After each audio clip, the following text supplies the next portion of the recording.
Hello, good day everyone. I am Benikate Lapping and I'm one of your student teachers for EDOC Turkey, and for this video I am going to discuss Module 7. But before that, we will have first our prayer. And I have here a 1-minute video of our prayer.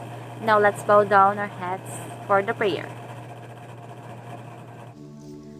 Dear God, thank you for the opportunity to meet together. Please help us to come together to make this institution reflect your kingdom. Breathe life into our ideas and decisions. Help us build a team that has love and respect at its heart.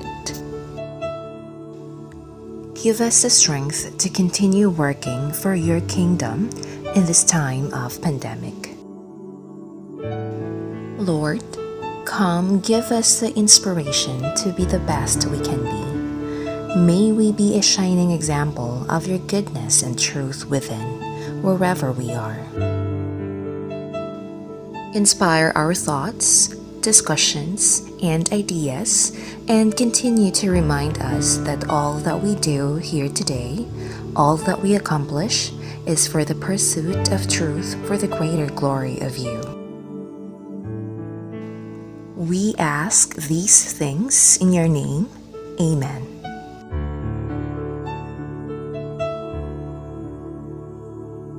Amen. Alright, how are you today? I hope you're all okay. I hope you're all safe together with your families. Now for your attendance, I am going to check your attendance through our Facebook group, since I'm going to upload this video to our Facebook group, and I'm going to check the attendance for those students who are able to view this video. Okay? Alright, now let's have a review of our previous lesson. So what was our last topic all about? Okay, so our last topic was all about ASEAN integration.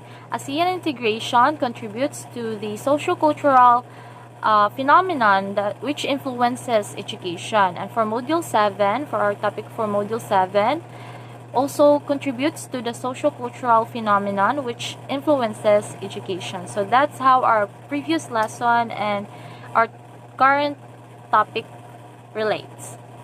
Okay, now before we proceed to our discussion, I have here a jumbled letters for you to decipher or to assemble, so that it will give you a hint of what our topic for Module 7 all about. Okay, so I have here three words. 1, 2, and 3. Okay, so what do you think the word for number 1, the word for number 2, and for number 3? Alright, so here's the answer. For number 1, it is the word information. For number 2, it is the word communication. And for number 3, it's the word technology. So based from the 3 words on your screens, what do you think the topic for Module 7 all about? Alright, so our topic for Module 7 is all about information and communication technology. Okay.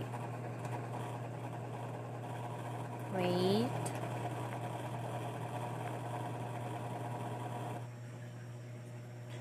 Alright, so for Module 7, we have this intended learning outcome. Explain the contribution of multiculturalism, globalization, ASEAN integration, ICT, and gender development in the socio-cultural phenomenon that influences education.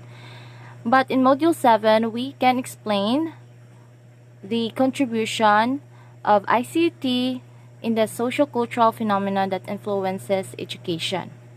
Okay, now let's proceed to the introduction of our topic for today. In today's world, demands on the learner have increased substantially. In the traditional classroom, we view the teacher standing in front of the classroom while students sit and listen. where once it may have been sufficient to learn rote experiences within given working environments. Now, the real world demands that individuals use higher order reasoning skills to solve complex problems. Learners must now be viewed as proactive participants in learning, actively seeking ways to analyze, question, interpret, and understand the ever-changing environment.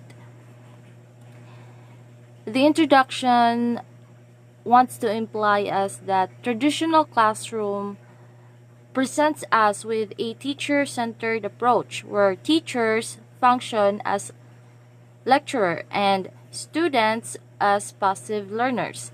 They passively receive the knowledge being presented by the teacher.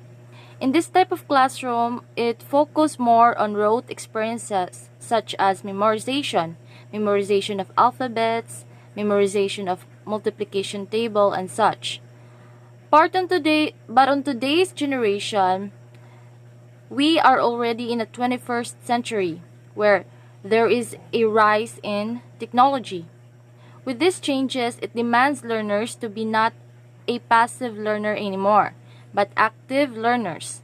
Therefore, from having a teacher-centered approach, we shift to learner-centered approach, in which students use their higher order reasoning skills instead of rote memorization alone to solve complex problems, such as socio-economic issues. When students or learners use higher order reasoning skills, they are now viewed as proactive participants in learning because they are able to identify, experiment, reason out, or think logically. Also, aside from being proactive participants in learning, they actively seek way to analyze, infer, question, interpret, and comprehend society or the ever-changing environment. Now let's know what is information and communication technology. According to World Bank, information and communication technology in education consists of the hardware, software, network, media for the collection, storage, processing, transmission, and presentation of information via text and images, as well as related services. Based on the idea, we can visualize it through a computer, right? Computer has its hardware, software, network media, storage. It transmit, process, and present information in images and text, right? So we can simply put that ICT is a computer as a whole. Everything we experience and see in computer is what makes ICT.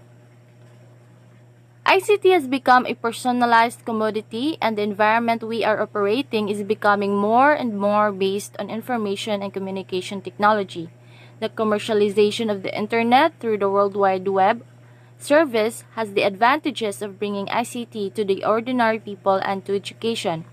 This affordability and availability has triggered the new generation's techno-economic innovations in our society, according to Castells. Now that ICT is very rampant in our society, we tend to make it as one of our source of living, a commodity like the food we eat. We rely much of the technology from the simple cooking to washing clothes.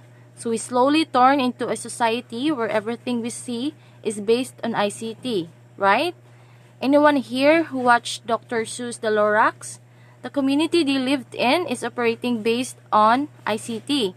From the air they breathe to the trees they have outside their homes. They are being eaten by what ICT brought to their lives, that they forgot the importance of nature. Alright, one way that exposed everyone, even the ordinary people, to ICT is through internet. And this is possible since internet was being commercialized through World Wide Web. As you've noticed on every link like www.youtube.com or www.google.com, the three W's there is the World Wide Web, and the com there is the word commercial. Therefore, YouTube has been commercialized. It is being paid by every transaction made by the people. We know that people avail things that made them feel excited and always go with the trend. And internet is a trend in 21st century. So, people go with it. People find ways to avail internet, and if there is a high demand, there will be a massive supply. So what businessmen did, they make a living out of it. Businessmen sell data so that even ordinary people can afford it. And we know that majority of the population is the ordinary people, right? So it's an advantage tactics for businessmen. This affordability and availability has triggered the new generations to innovate technologies that impacts the economic growth of the community. ICT believed to be a driving force in globalization. While ICT enables the interconnectedness of peoples and societies and levels the playing fields in access to information, it also highlights the division in the world between haves and the have-nots, between the information rich and the information poor. The digital divide is not only dividing the people in terms of the availability of ICT, but also in terms of the availability of education and wealth. Given this scenario, education is at the forefront of minimizing the gap, if not totally closing the gap. Well, now, how or why can we say that ICT is a driving force in globalization? Why do you think so? Or how? Well, the rapid application of ICT impact our economy, culture, and population. It impacts our economy in the sense that it is a critical competitive strategy in trading goods and services. In terms of culture and population, ICT allows us to connect with people and societies as well as accessing to information from all over the world. And because of this, ICT highlights the division of the world. If a place is very advanced in technology, we can conclude that their economy or the people there are wealthy because they can afford it. When your place is advanced in technology, therefore your education there is also advanced, and people can afford to educate themselves to be literate because what?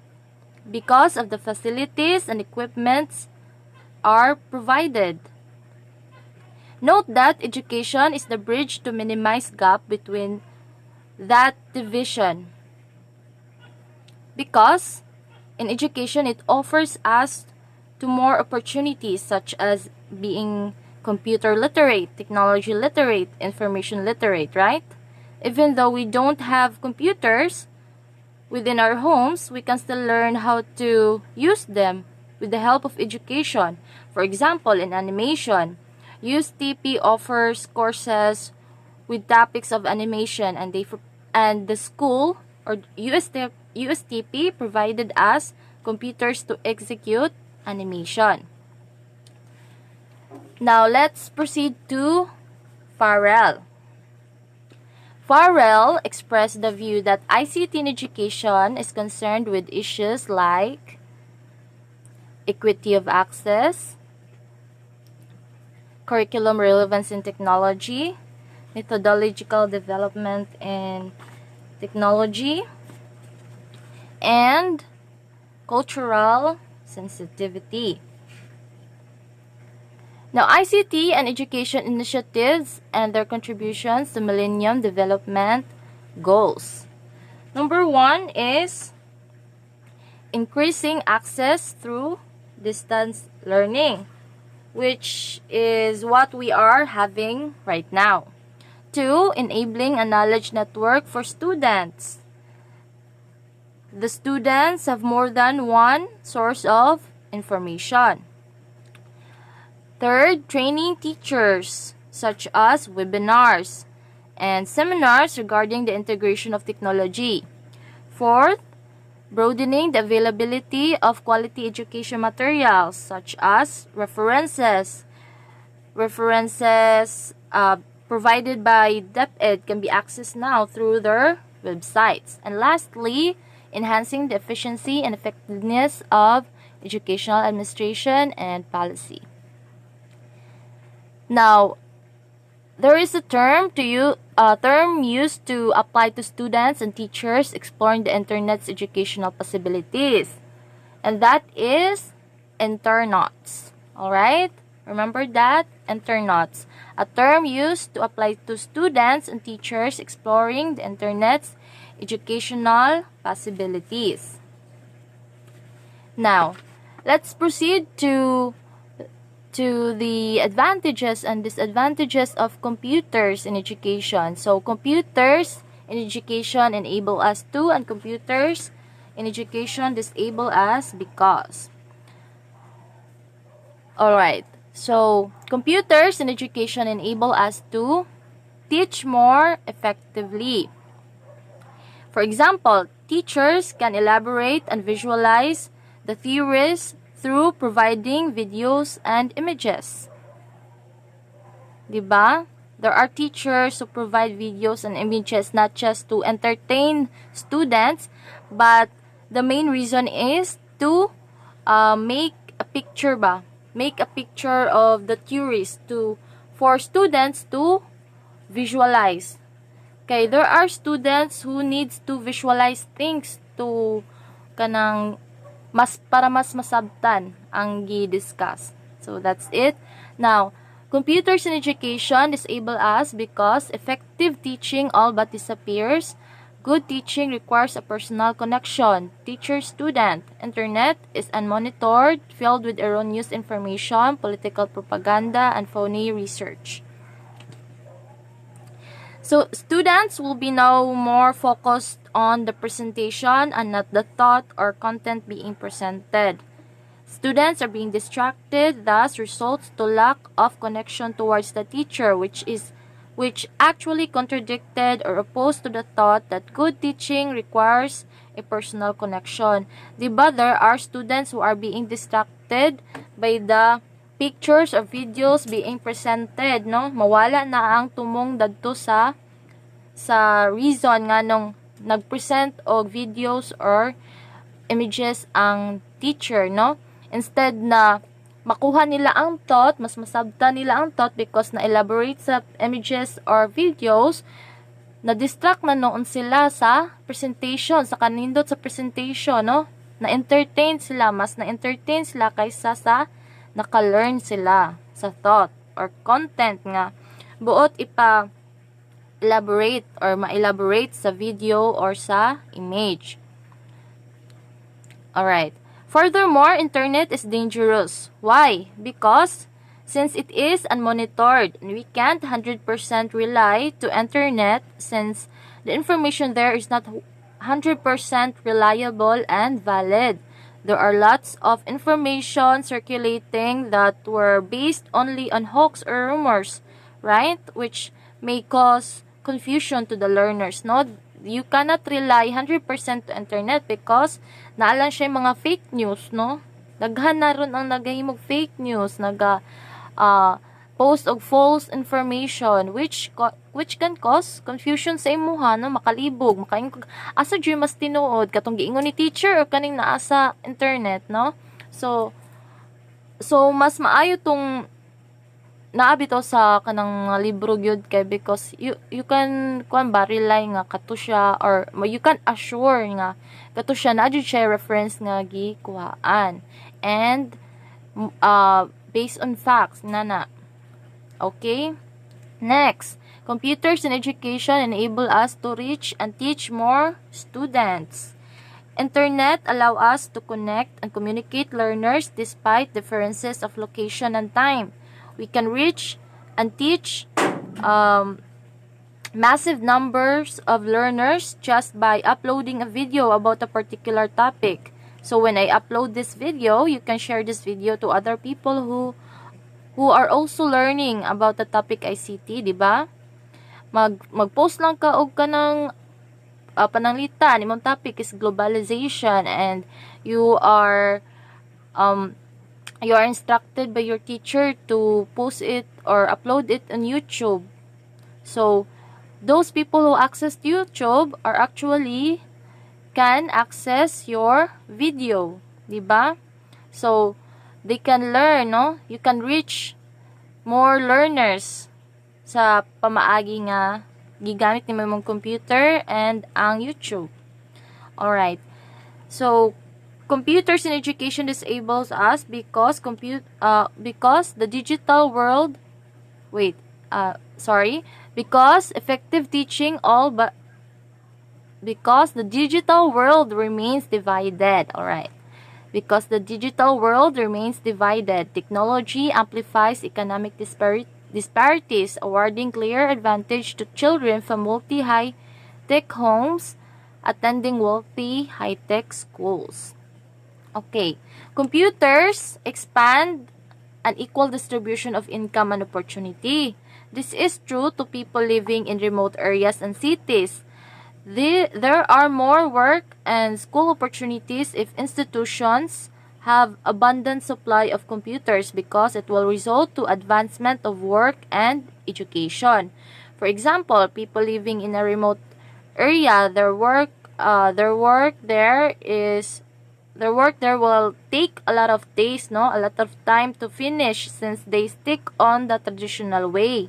Also, the work there limits on agriculture and such. Compared to cities, the work there is fast and offers another works for people such as data analyst or encoder, invoice, and etc. Okay. Now, let's proceed to the third one. Computers in education enable us to make the world our classroom. Computer allow us to visualize the world. It provides us information about other countries, the environment there, the people, the culture, and etc. We can learn about the tree in Africa or in Amazon or in Europe through computer. By that, we make the world our classroom. Now, computers in education disable us because the students risk becoming antisocial. Many youngsters surf the internet but are unable to form personal connections. The internet is home to many countless narrow interest groups that fragment society instead of unifying it. An example of this is when we communicate to stranger or a schoolmate through social media. And in social media, you are very bubbly, talkative, and easy to talk. But when you meet in person, in the campus, it is like nothing going on between you two.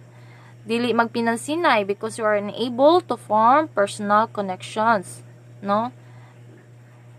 Internet also is the home of narrow interest groups that or who are open of their perspectives about political issues or economic issues and very fond of persuading students to agree with their thoughts. So instead of getting along towards the unity of every citizen in our country, we tend to be divided since there are people who convince us to go against with a particular party or group. So naapod mga disadvantages ng computer, no?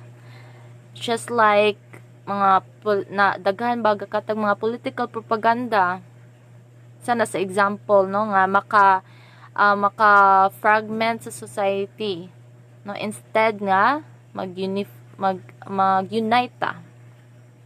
Alright, let's now proceed to the fourth one. Computer in education enable us to turn latchkey kids into connected kids. Latchkey kids are a lone type of kids. They are the product of broken family, no, mga divorced parents. Sila ray mabilin sa balay because their parent or guardian is busy working. Computer now, no, if they're alone, so mangita sa pamaagi nga malingaw sila, no.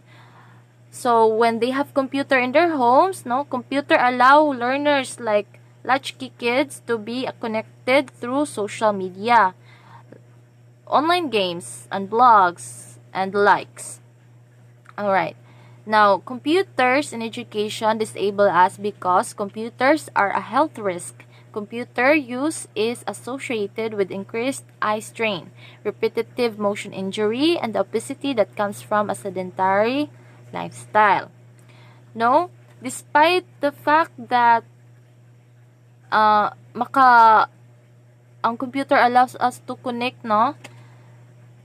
But the excessive use of computer will risk the health of those learners or anyone who spent whole days staring their gadgets, such as having high eye strain, repetitive motion injury, and the obesity, no, that comes from a sedentary lifestyle. So naa jud siya katuwang na disadvantage.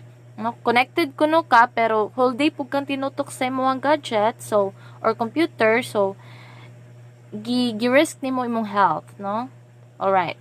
Now, let's proceed to the last one. Computers in education enable us to get ready for the future. If you are computer literate, you will surely do good in work because you already know how to operate it, and we are aware that office works requires the use of computer, di ba? Mostly na jud sa mga works karon na adyoy gatapad computer or ga-require nga mag-use og computer. Kung dili man gani office works, for example, nakasabalay, but unsa man pag-work, di ba kasagaran mga mothers or mga batan-on nga nag-work from home, di ba? They use computer to execute their works, no? Alright, so na siya. So, if you are computer literate karon, therefore, di ka magproblema in the future sa imong work. So, it allows you to be ready for the future. But on the opposite side, no? Opposite end, computer in education disable us because fundamental skills are sidelined as spelling and grammar tools correct student writing and computer skills replace engagement with books. Real learning is compromised. Tomorrow's workers may become powerless automatons. So, the use of computer, or if we rely much on computer, we tend to forget the use of fundamental skills, like the basic skills such as spelling and grammar, no?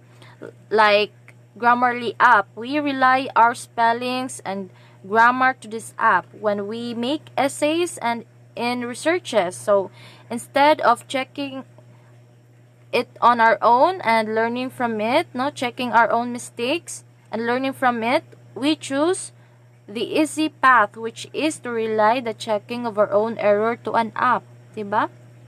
No? And this will be a way for us to be powerless automatons. Unsa man na siya, makompare na to robots, no? Automatons, robots. No? We will become a robot puhon o magpadayon man ganitang inani. Alright, no? We use computers or excessive use or abuse sa use of computer. Alright? Okay. Through computers have little to show in the way of educational effectiveness, support for technology in schools remain high. Most parents and business leaders believe that computers offer essential workplace skills, an important, if not academic goal. The public also believes that computers and internet provide a window on the latest information and that somehow computers make education more efficient and more enjoyable. Alright, now let's proceed to Lewis Perelman. According to him or her, there is a strong case of education transformation. Knowledge acquisition is no longer something that happens only in school. Now it occurs everywhere and is lifelong. With the growth of hypermedia and networking, learning can happen anytime, anywhere. Schools are no longer needed and they are getting in the way of the truly necessary changes. I will agree to what Lewis Perelman said about knowledge acquisition is no longer something that happens only in school, because since the existence of computer, people can now access information even in their homes or wherever they are. So learners can now acquire knowledge from all over the world. Diba? No, maskin asa man ta padulong, kung naalang yun tayo cellphones and datas, we can acquire knowledge bisan sa patong gibuhat, mag-jogging man kadira, wal gabasa, di ba? Alright. So, by the use of computer, we can acquire knowledge. Alright. But I disagree to what he have said na schools are no longer needed and they are getting in the way of the truly necessary changes. No, kay why man? Nganong mo disagree ko? Because schools are one of our guide towards authentic experiences, context, and tasks. Since not all information from the internet is reliable and valid. Therefore, school is still needed and it is one way of implementing necessary changes as well as schools guide students to facts, no? Reliable and valid informations from the internet. Kay mostly ra ba sa students ron kay pabuhatog activities and essays, they're just going to copy and paste everything without reading, no? Pagkabasa lang nila pag-search, what is authentic context? Na, gawas na dahil authentic context, but i-copy ra nila tong pagbasa nila nga, authentic context is blah blah blah. A-copy din to. Then na ang sumpay, lahi di ay. No? Lahig content, wala na na-relate. Then, wala man kay gibasa kay dili so man copy-paste nang nakabutang. Pagbasa sa maista, ayun, sakpan, no? So, inana. Alright. Okay. Okay, we will now proceed to the possible outcomes, no? We see future where teachers and learners continue to embrace and integrate educational technology and use it to improve teaching and learning. The following are some of the possible outcomes of the process of change. First, multimedia learning resources available via information networks will proliferate and become an essential feature of education, which is actually we are na-experience na nato ni, okay? So, the first one is this is the use of infographics, animation, slideshow or presentation, diagram, webinars, blogs, interactive content, no? Diba, ning-proliferate siya, ning-increase siya, no? So, the first one is na-experience na nato. Second one, learners and teachers alike will have access to powerful portable computing devices that will be wirelessly connected to network resources. So this is the use of gadgets with wireless connections such as LAN, PAN, MAN, WAN, no? For example, Wi-Fi, modem, routers, may nana. Okay. Next, learning will increasingly take place in authentic context and focus on authentic tasks. Students will work on real problems, finding their own answers. Technology will be a tool in that process. So this is the use of computers and gadgets in doing activities, hands-on learning, researches, and such. No, mga authentic tasks. So yung authentic task and authentic context, mga based on facts, tapos tawag aning mag-solve og problems, no, in real world situations, mga nana. Okay, next. Students will become active learners, collaborating with one another and with more experienced members of society to seek out information and gain knowledge. So this is the use of computer to communicate and connect with other learners to finish the task given to them, such as the use of social medias, Gmail, no? Mga ways to communicate, diba? Okay. Next. Teachers' role will tend to shift from the sage on the stage to the guide on the side. Instead of conveying information, they will help learners make use of new information tools to find, analyze, and synthesize information to solve problems, to think creatively, and to construct their own understanding. So this is when teachers are now become facilitators instead of lecturers, in which teachers use computers to allow students to apply what they have learned, and teachers served as a guide to fully execute the task, such as the use of Excel. It helped to analyze data, which will be interpreted by the students. Another is the PowerPoint. It helps students to present data in a creative way, as well as the use of Microsoft Word, where students can construct their ideas and understanding. Okay, and the other last three outcomes are: education will become a lifelong process, important and accessible to all, and schools will become centers of learning, not just for children, but for all members of the community. The artificial divisions of grade levels will disappear. Education will increasingly focus on authentic performance-based forms of assessment. Students will be judged by their ability to find out and use information to solve genuine problems. And last, the boundaries separating schools from each other and the community will blur or disappear.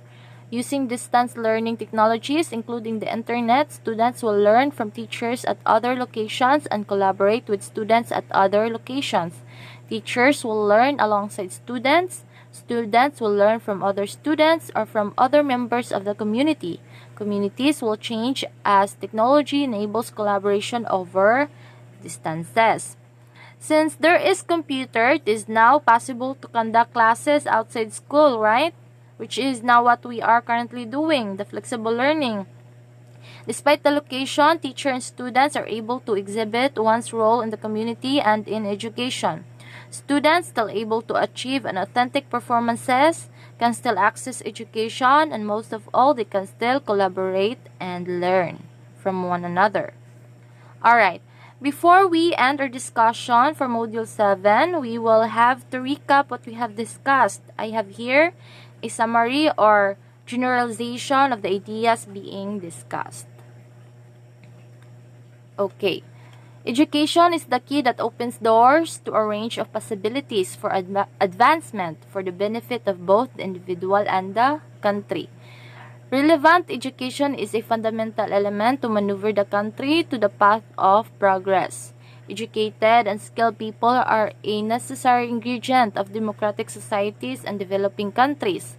More than ever before, technology has become an essential component of the teaching-learning process. The demands on the learners have increased substantially because they must acquire the knowledge, skills, and attitudes required by the knowledge economy on a broader and deeper scale. Since the teacher is the key to these changes, the teachers are required to be in the front line of innovation, continually seeking out new and better ways of teaching using modern technology.